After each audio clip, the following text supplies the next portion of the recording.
Hello and welcome to this FarmIQ webinar, the second of the Ask Libby Coaching series. I'm Jackie Bedford and I'll be on the control panel for this session. Shortly, I'll hand over to your presenter for this evening. I just need to explain at this point that Libby Wood is unfortunately unwell, and so our colleague Todd White has stepped in, and I think you'll find him a very able presenter on this topic. First, I want to run through a bit of housekeeping and a quick poll. So you have a control panel on your screen, and you can use that orange arrow at the top to reduce and enlarge it. Currently, all attendees are muted to minimize noise, but there are two ways that you can participate. First, we may ask you to raise your hand, and you can do that by clicking on that icon there on your control panel. So let's do a sound check. If you can hear me, please click the raise hand icon. Nice. Yep, cool. I can see a few people there. Okay, good, thanks. You can ask a question at any time. Please do. We'd like to answer your questions and for you to get that value out of this session. So just use that questions box there to type your question. Todd will answer some as he goes and he'll do the rest at the end. And we'll also take some verbal questions at the end as well, but Todd will explain how that will work when we get there. Now, before we go any further, I'd just like to do a quick poll to find out a little bit more about you. So I'm just going to select a poll. Actually, not that.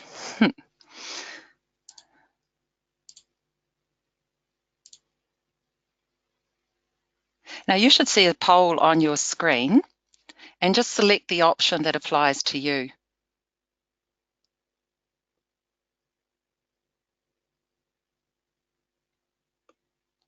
Okay, so most people are saying that they do one at least every 7 to 10 days, which I understand is recommended practice.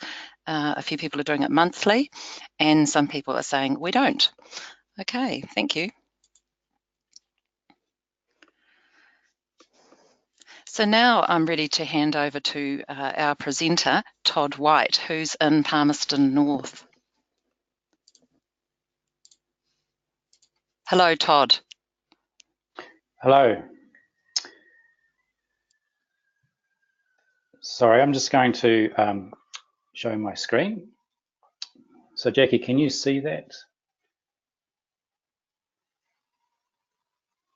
Yes, that's fine, Todd. Thank you. Hello there. As Jackie said, my name is Todd White. I'm a business manager with FarmIQ based in the Manawatu. I've been working for the company for 6 years, coming up 6 years.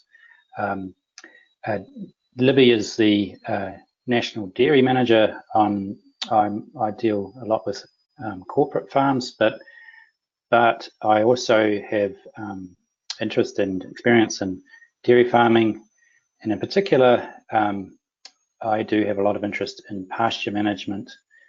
In a previous life, I've worked as a lecturer at a university teaching pasture management, and so fortunately, I think tonight we're going to go back to school a little bit, and then we will look at the technology, in particular FarmIQ. So here we go with the presentation.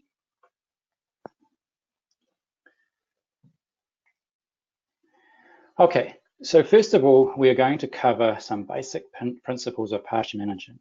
I'm going to keep it fairly easy and light, but I think you'll see by the end of the presentation, you'll see that it's important to talk about some of these things before we start talking about the tools. And then we'll finish with some questions and close. Okay, pasture management 101. this is what we're going to cover in this talk. We're going to look at grass anatomy. We're going to look at pasture as a population of individuals, some regrowth after grazing, and then grazing management targets. Okay, most New Zealand grasses are bunch grasses. For example, perennial ryegrass. And by bunch grass, we mean they are comprised of a bunch of individual shoots called tillers. And tillers themselves, they're comprised of leaves, something called a pseudostem, this here, a growing point, and some roots. So the leaves in a tiller, they are born at regular intervals. And this birth of these leaves is often controlled, or mostly controlled, by temperature and day length.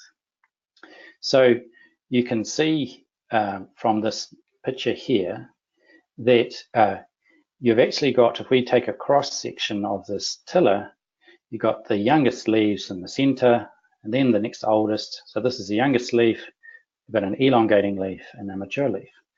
So leaves go through this programmed life cycle of emergence, expansion, maturation, then they degrade or they senesce, and then they die. So here's a question. For ryegrass, what is a typical leaf lifespan after emergence? Anyone have a guess? Well, the most right answer is that for at times when the grass is growing at most actively, and that's in spring and early summer, it's actually 21 days to 28 days. 21 days often in the height of spring, early summer. Therefore, if we don't graze that leaf come back and graze that leaf within 21 days, it's actually going to die. And we're not going to capture it in our grazing. So that's the first key important point. So for ryegrass, there's often 3 to 4 live leaves per tiller at any one time, but they're continually producing new ones and old ones are dying. Oops, sorry, going too fast. Yeah, I'll go back. Okay, but a pasture is not just one tiller, it's a population of individuals. There can be up to 300 to 400 grass plants per square meter, which is up to 4,000 to 8,000 tillers per square meter. And obviously pastures are not only just grasses, they're also made up of clovers and other dicotyledonous species like docks and thistles.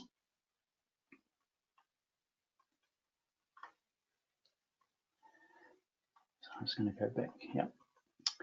Okay.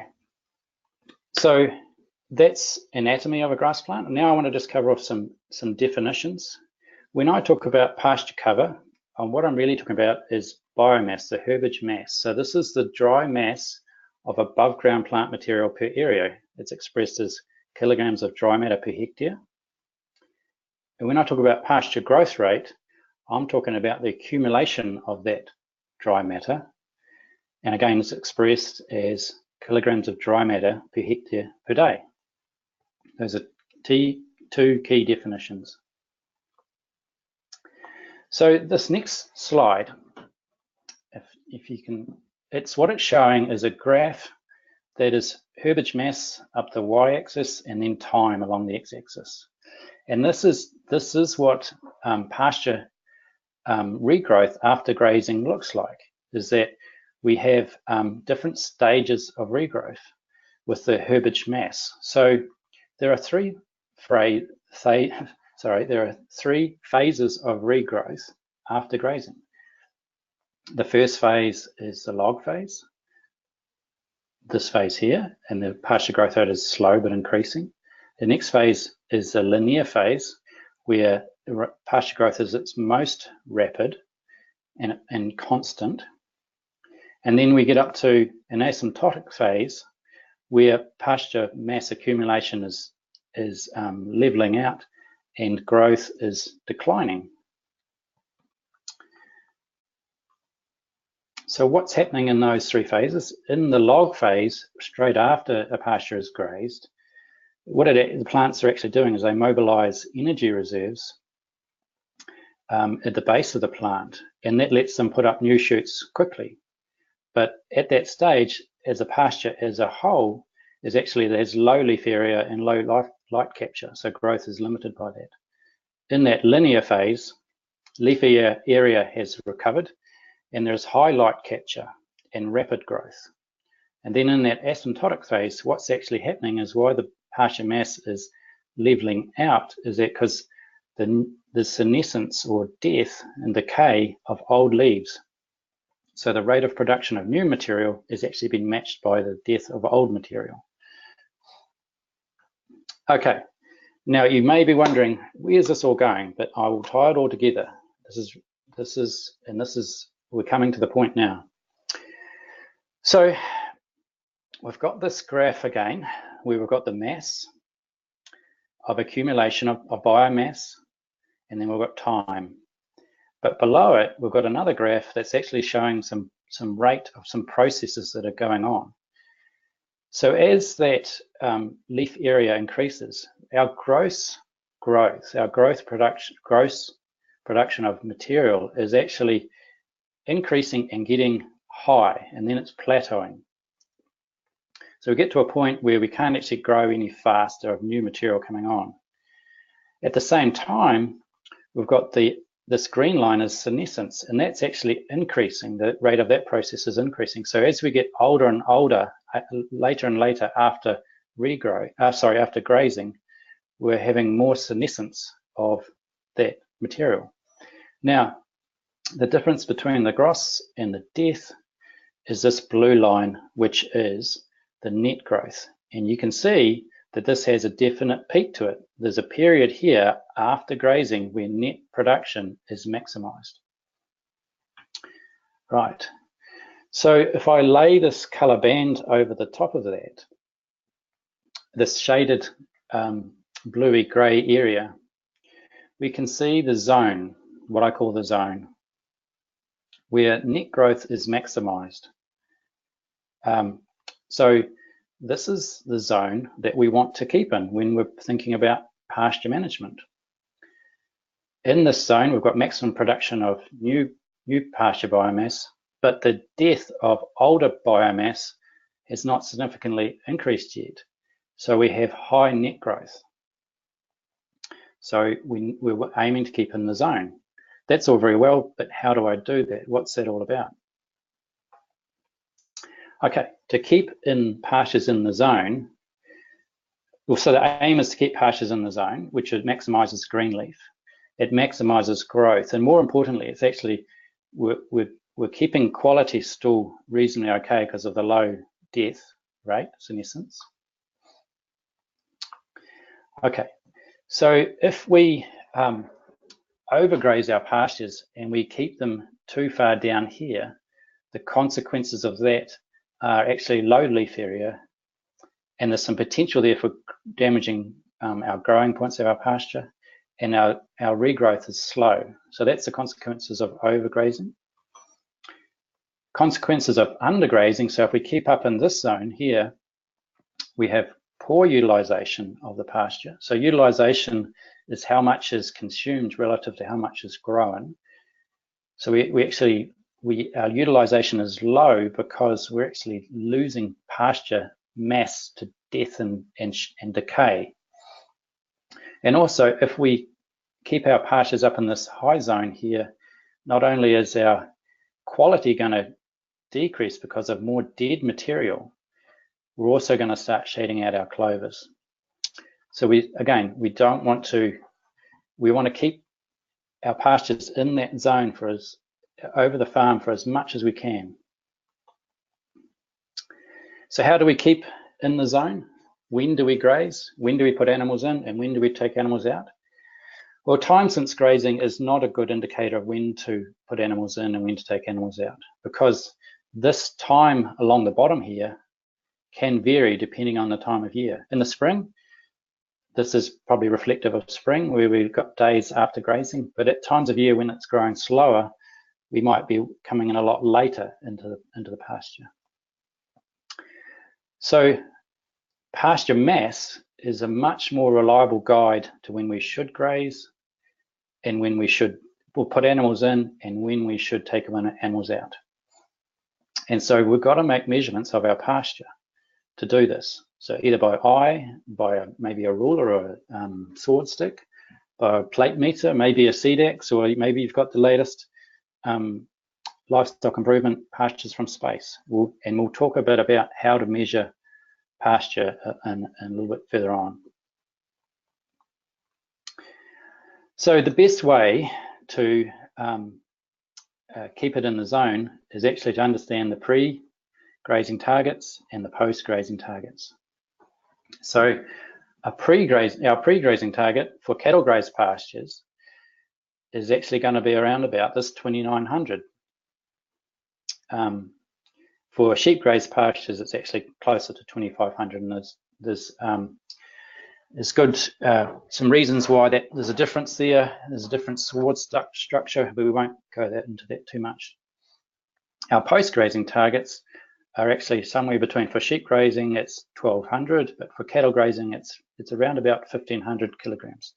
So we're wanting to be bringing in animals into the paddock when the mass is 29 and taking them out at 1500.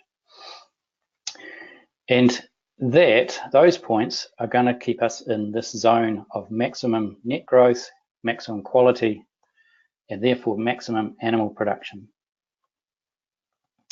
And then therefore, by inference, our average farm cover, we're going to be having a target of somewhere in the middle of that in most times of year. So that we're going to be looking for our average farm cover around 2000 to 2200 kilograms of dry matter per hectare. So that ends the lesson basically in terms of the theory. And so if we just summarize that, so the aim is with pasture grazing management, to keep it in the zone. We need to think about when pasture is growing fast, we don't want a round length more than 21 days in the early spring and summer, because if we do, we're actually going to have leaves that are born, they're going to mature and die before we even graze them. We've got to think about our pasture cover targets, our pre, post, and average farm cover targets. If we keep it in that zone, then we're going to maximize net growth, maximize utilization, maximize pasture quality, and then therefore animal production. I can't emphasize that enough. It's actually, animal production is actually, in a pasture system, is actually about managing your pastures. So we've got to measure, right, to know where we're at, and then compare actual to target. So measuring pasture, as I've already said, is a foundation for good grazing management. There are numerous ways to do that. This man here is walking across a paddock with a rising plate meter. I don't really care too much about what device you use. Everyone's got their own preference. Excuse me. The key, though, I think, the art and the skill of pasture measurement is to get your eye calibrated. Because this plate meter, you might be able to take 30 or so measurements across a paddock easily. But if you can get your eye calibrated into what that's telling you, then your eye can take, in seconds, it can take hundreds of measurements by looking and walking across the paddock. So,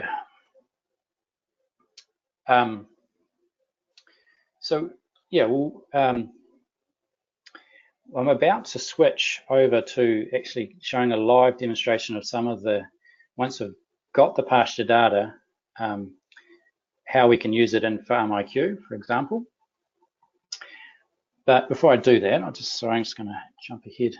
Yeah, and talk about turning theory into practice with technology. We will look at how you can get some of that pasture data into FarmIQ as well. But what I'm going to talk about with looking at the technology is we're going to cover these topics. We're going to cover some reports that you can look at and some tools and calculators that you can use to turn that theory that I talked about into actual practical management. So we're going to look at pasture covers and growth, pasture wedge, feed planner, and then spring rotation planner. FarmIQ software offers a digital solution to these pasture data and recording and analysis things.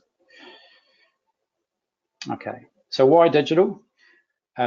Well, there's only one copy of the data, and many people can get access to it. All the information is kept in one place, and it's securely backed up by us on our servers.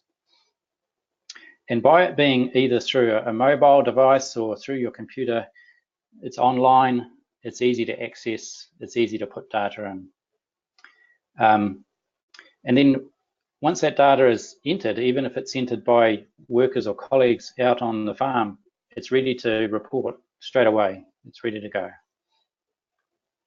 Okay, so before I do a demonstration of some of the tools and reports, we'll just have a quick look at some screenshots from FarmIQ about getting pasture data in.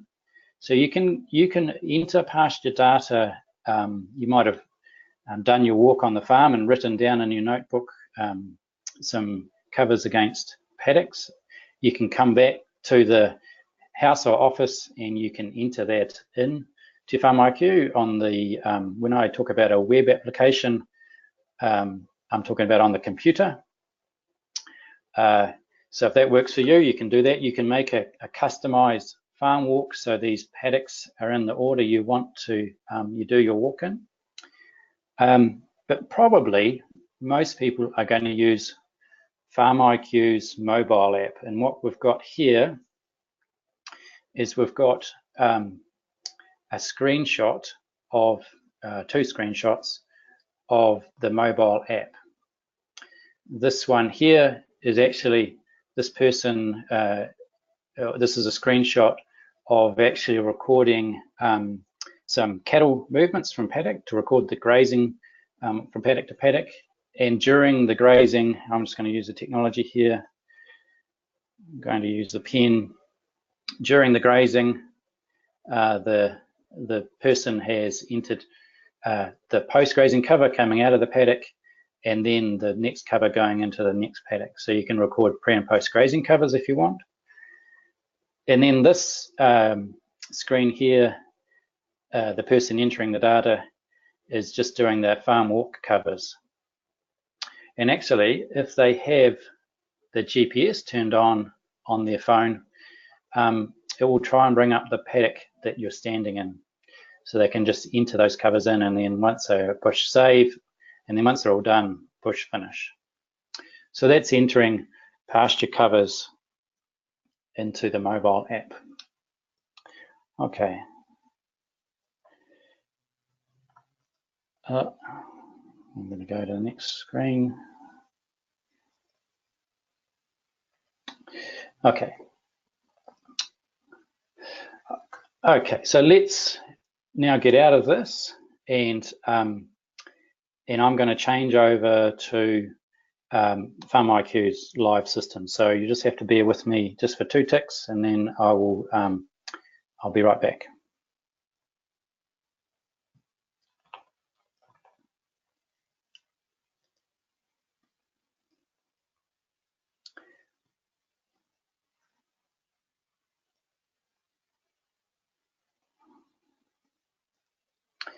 Okay, Jackie.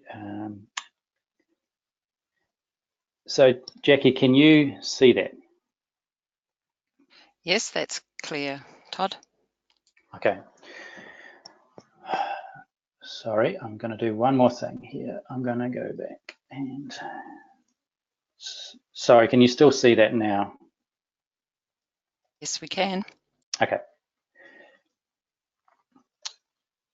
Right. Okay.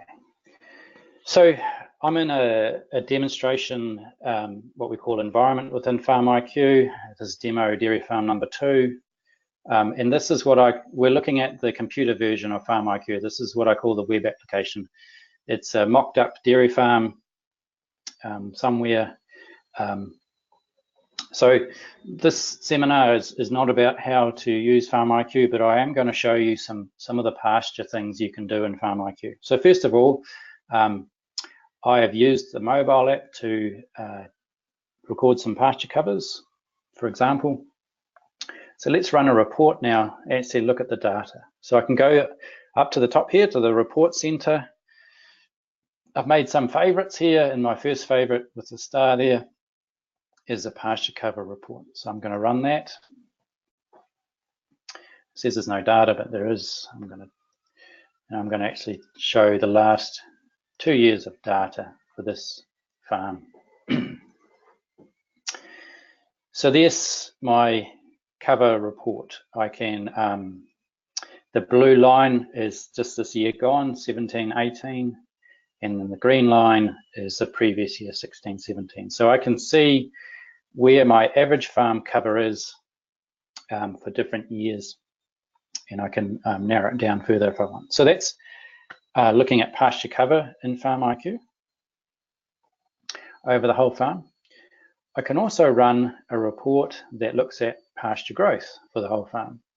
So by doing weekly farm walks, for those paddocks that are not grazed in between the farm walks, we will calculate growth rate for you.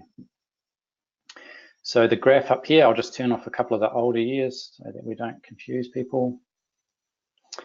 It's showing 3 lines. This is a graph showing the pasture growth rate measured on farm. So the yellow line is last year's growth rate. This red line here is up till June, and that's up to that's this year's. And this blue line is actually our average growth rate that we expect to occur. So we can see we've actually been quite a long way above average compared to expectation. Down the bottom of this report, you can see your actual total production across the whole farm. So the last year for this farm, we produced 13.12 tonnes of dry matter, and that amount in those months. This year so far, we're up to 5.55 tonnes of dry matter per hectare. Okay, so that's pasture growth. Another report we can run in FarmIQ is called pasture production. We've got some pasture production for the whole farm here down in this table, but we can actually see it in quite a neat report. So if I click on the report center again, and I go to pasture production report,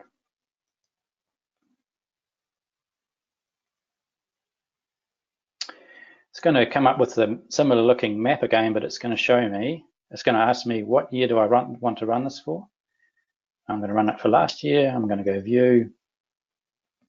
And now it's going to show me actually for my farm what paddocks I'm producing the most from. Those are the dark green ones, and then the grey ones are the least ones. And so this is a demonstration farm. There's some wacky sort of data in there, but it's now starting to show you where you're growing more or less pasture across your farm. And then you might be wanting to look at also using FarmIQ to look at the soil fertility of those paddocks, how old the paddock is since it was renewed with pasture. You can start to explore some of the reasons why you're growing more or less in some of those paddocks. I can turn on labels so that I actually see on the graph the amount that I'm growing, sorry, on the map.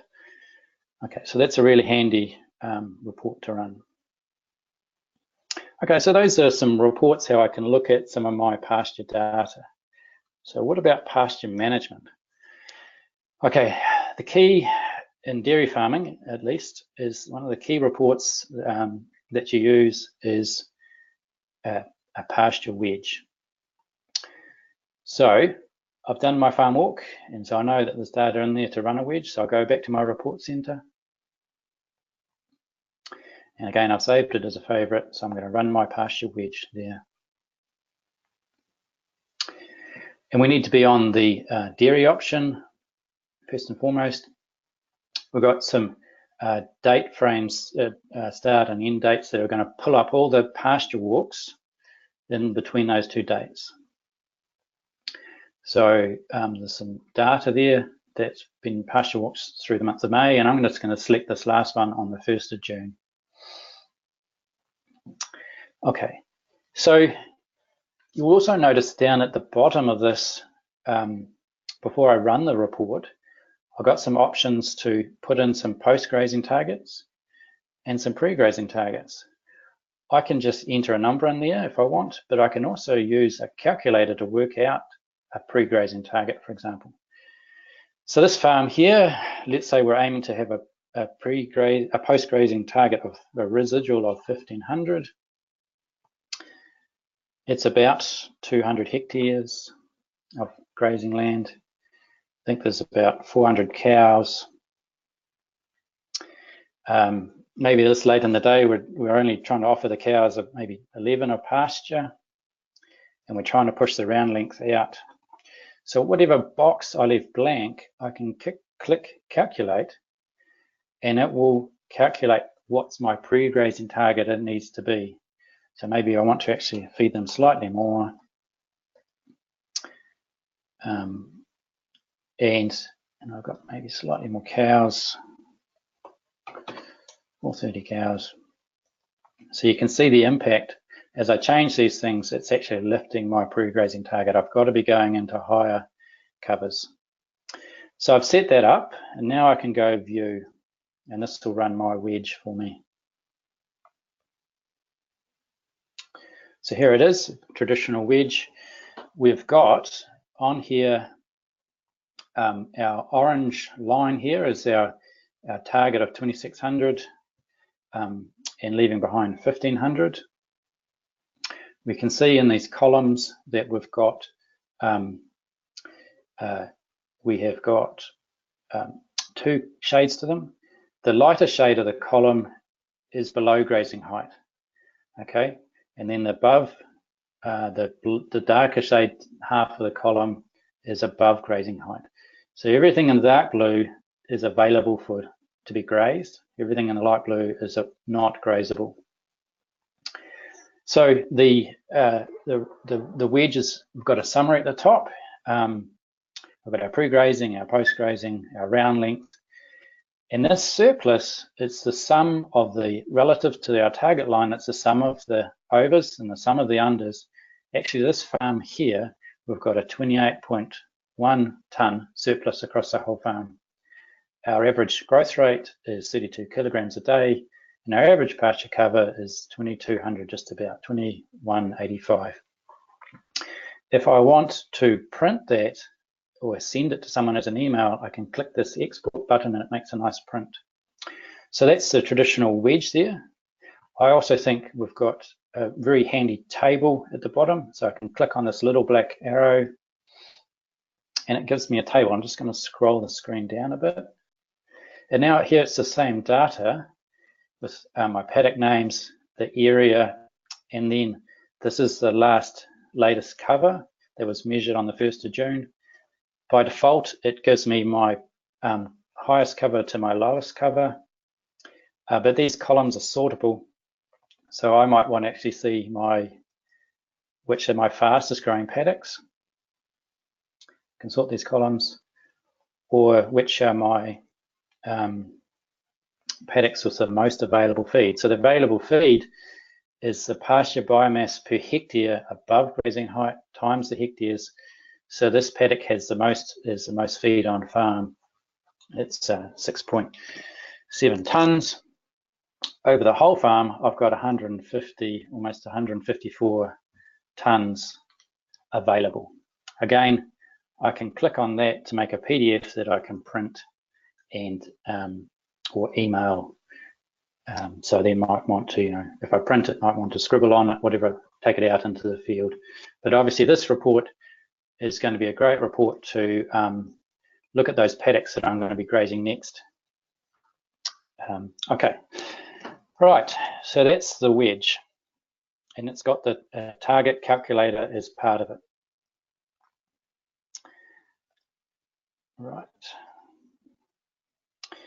Actually, I'm going to go now and we're going to look at Spring Rotation Planner. This is another tool in FarmIQ that can help you plan out your pasture management in the spring.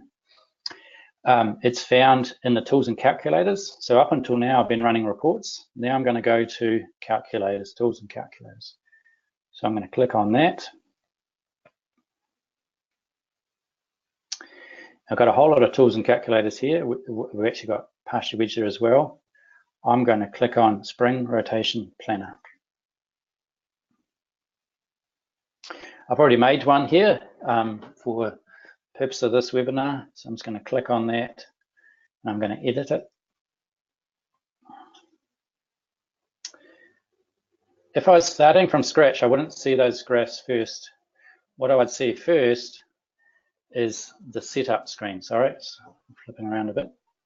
So a spring rotation planner, we've based this tool pretty much on Dairy NZ's tool that they have available on their website. You have to enter your data into their website.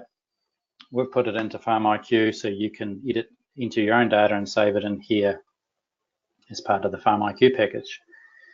So what it is, it's a tool that lets you determine how much area you need to feed per day from your planned start of calving until the balance date.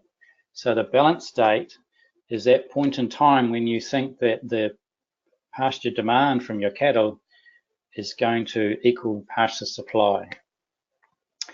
Right, so I've populated this. My planned start of calving is the 1st of August. I expect to get close towards the end of September where my grass growth is really going to be taking off. So I've got 56 days where I've got demand is going to be greater than supply. I put in my opening round length. I've got 100 days.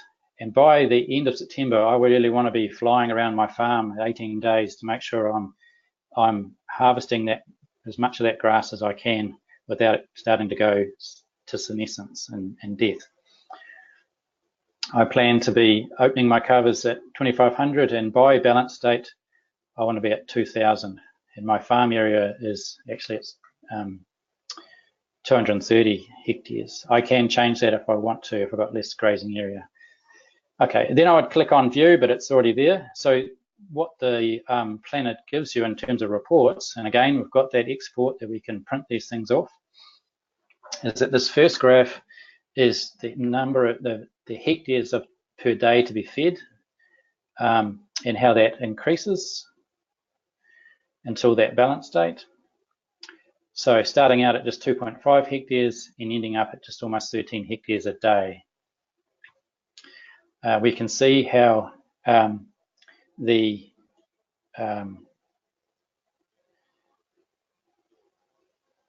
sorry, I'm just reading some questions. I'll come back to those at the end. Okay. We can see how our round length decreases from 100 down to 18. And this is what we expect to happen with our average pasture cover, starting at 2,500, going down to 2,000. What you'll see here is a red line. Well, these are actual measurements. So if I'm doing my pasture cover walks and putting them into FarmIQ, it'll plot how you're going relative to your plan. And again, at the bottom here, this is a really useful table, is that I can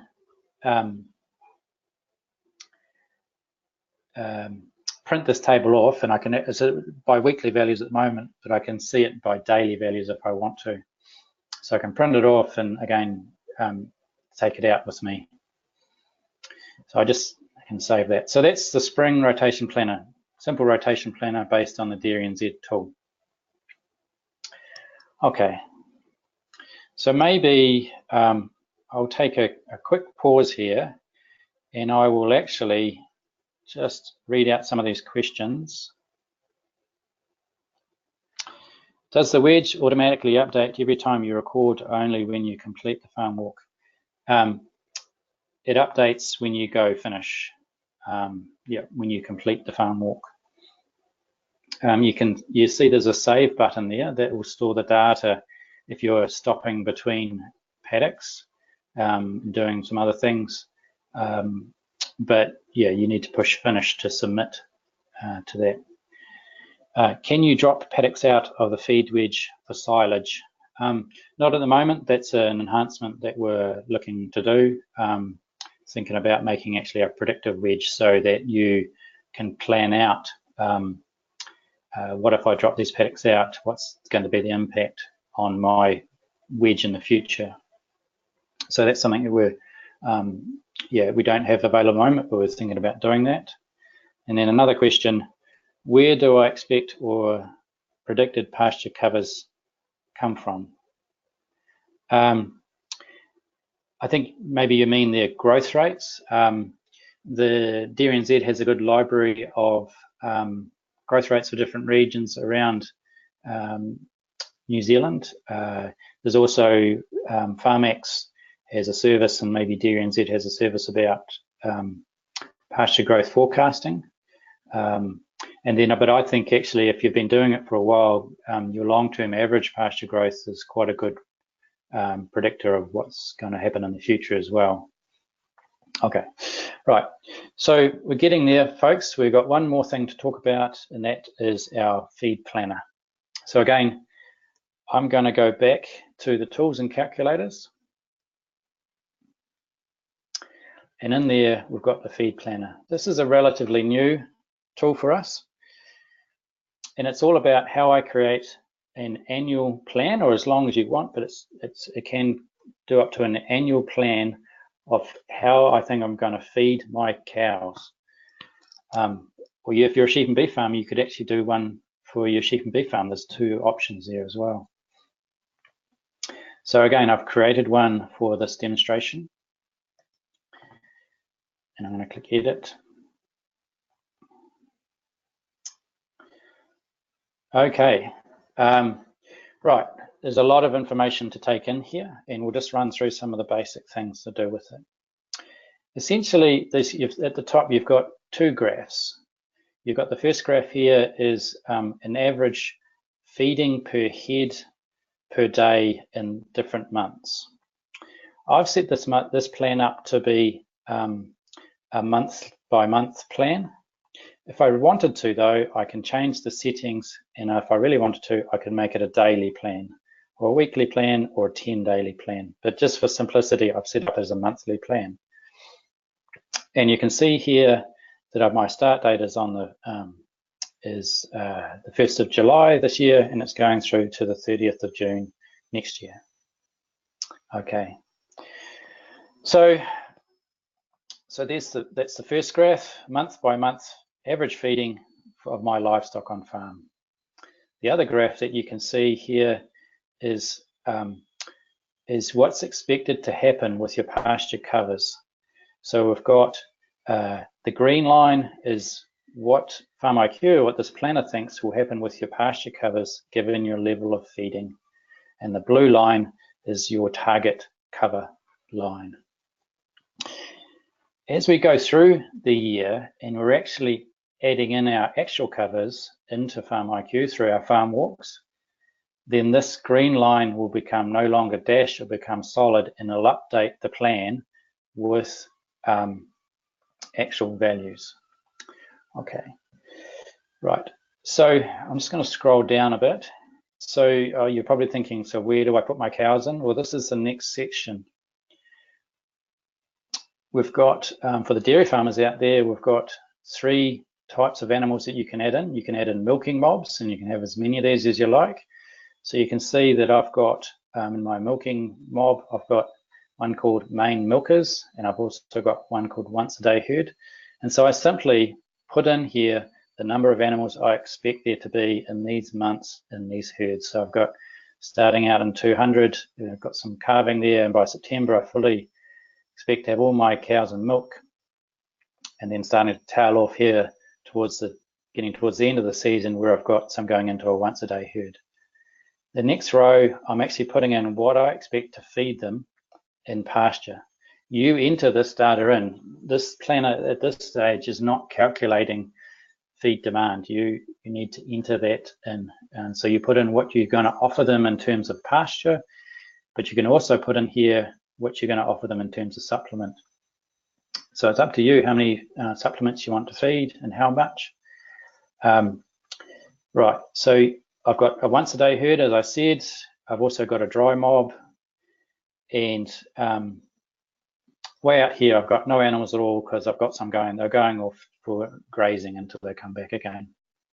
So that's the animal section.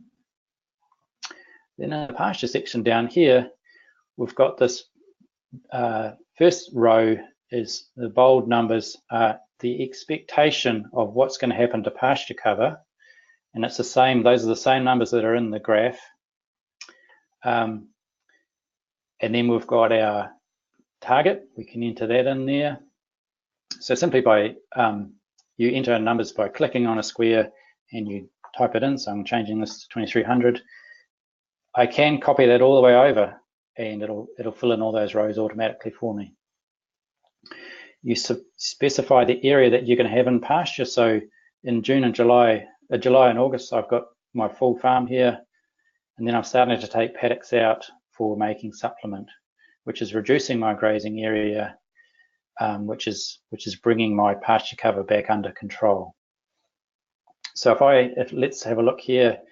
If I didn't have, sorry, I'll just go up so you can see it. I'll close these down so we can see better on one page.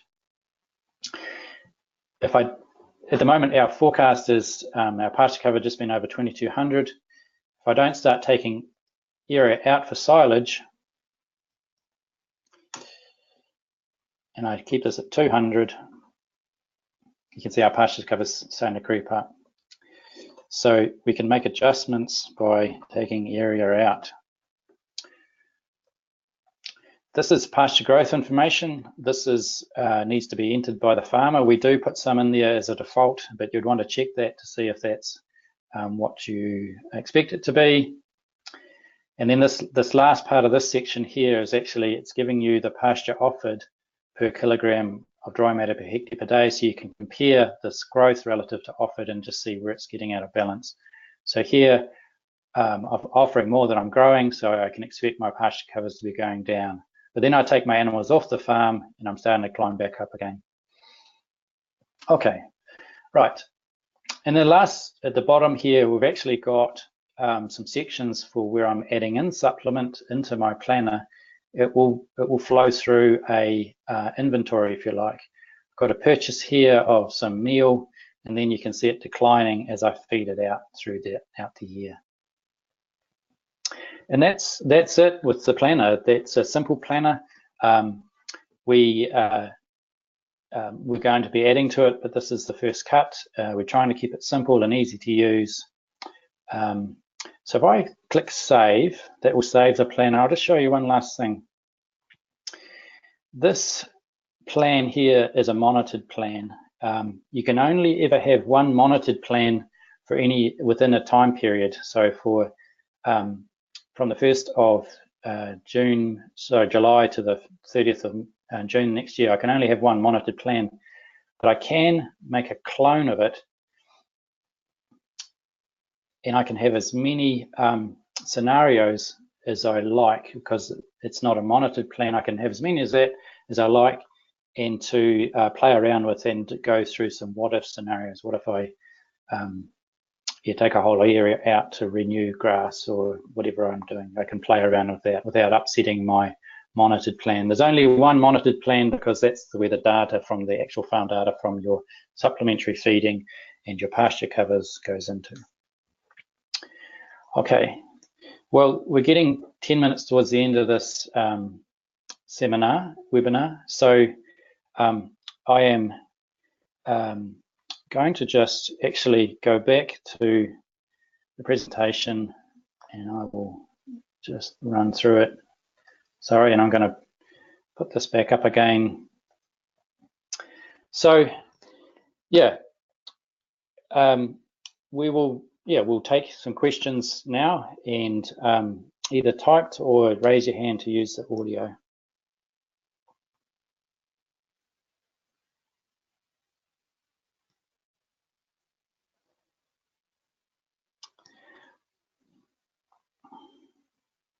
So when you record supplementary feed in the planner, does this reduce the inventory you have on hand in the main inventory? No. all the planner does is actually projects out what's likely to happen to supplementary feed. To reduce the amount of supplementary feed that you actually have in the FarmIQ inventory, you need to feed it out to the animals. So at this stage, no, you need to feed it through either the mobile app or on the computer system. See the earlier question from Earl. Which one was that?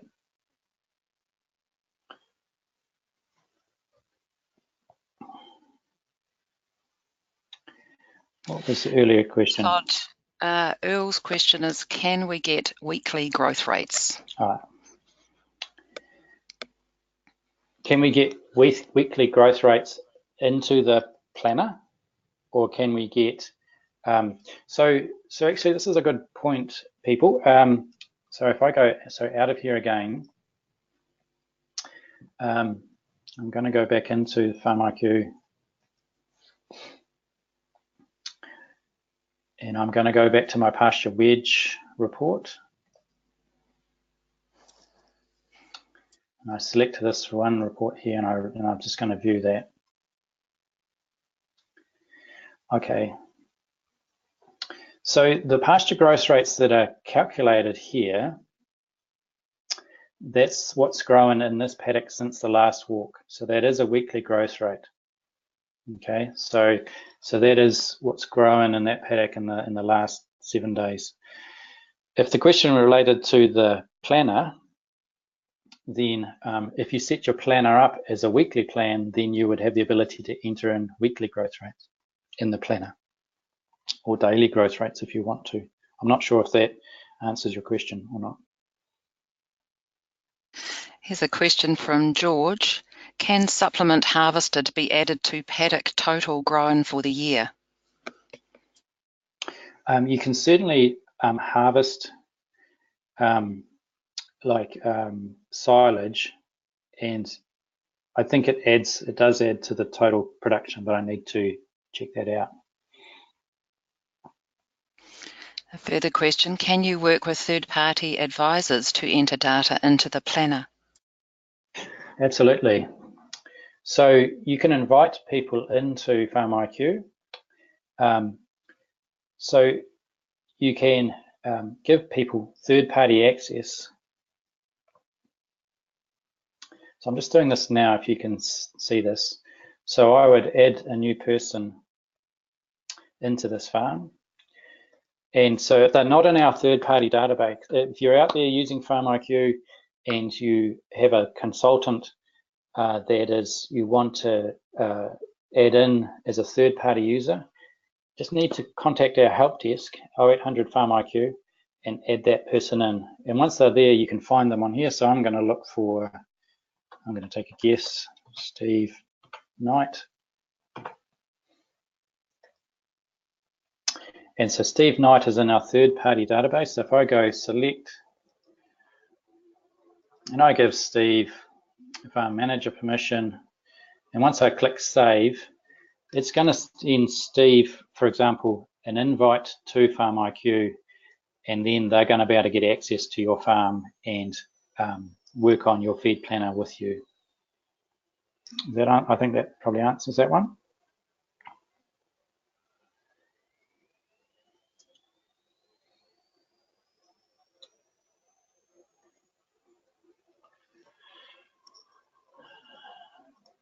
Any other questions?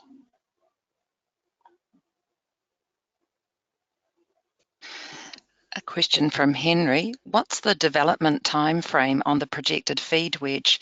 Without the feature, it will be hard to stop using the LIC pasture program.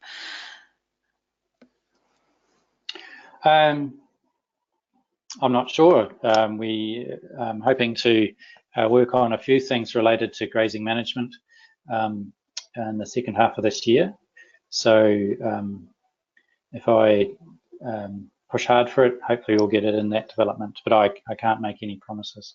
We see it out there. There's a few programs out there that have got it, and we need to get it into our repertoire as well.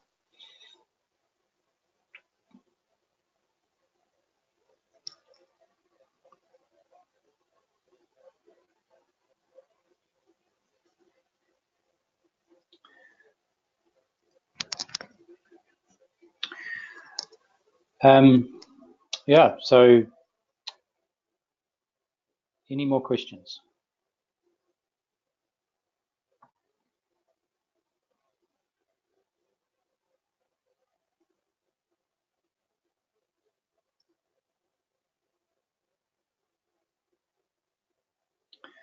So Jackie, do you want to take control back maybe and wrap things up? Okay. Well, thanks very much, Todd. That was a very thorough presentation. Thank you very much for the opportunity. Okay. We'll just stay on your screen for a bit while I get my next screen ready.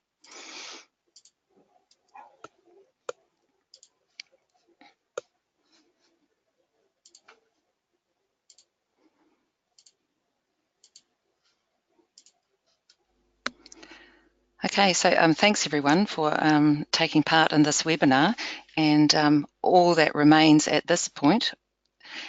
Unfortunately, someone's just put in a late question, but that's all right. We can. Okay, well, it's from Glenn Hobbs, and he's asking, can you draw break fence lines on your farm map? At this stage, if you want to actually subdivide a paddock and put in break fence lines, you'd need to draw them as new paddocks.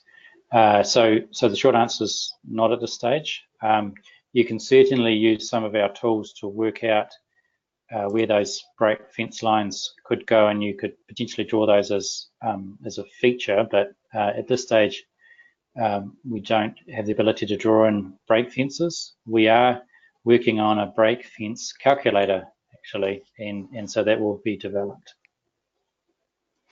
And I think that's emphasising that FarmIQ is continually developing and is open to suggestions and feedback from farmers. Absolutely. Cool. Okay, well, there are no further questions, so the only thing that remains now is to remind you that we'll be on again, same time, same place in 2 weeks' time, and the topic will be health and safety, taking farm safety seriously and caring for your people. And I should also put in a plug for the Mystery Creek Field Days, the 13th to the 15th of June, I believe. It's all happening there at Mystery Creek, and FarmIQ will be on a big site in the pavilion, and also will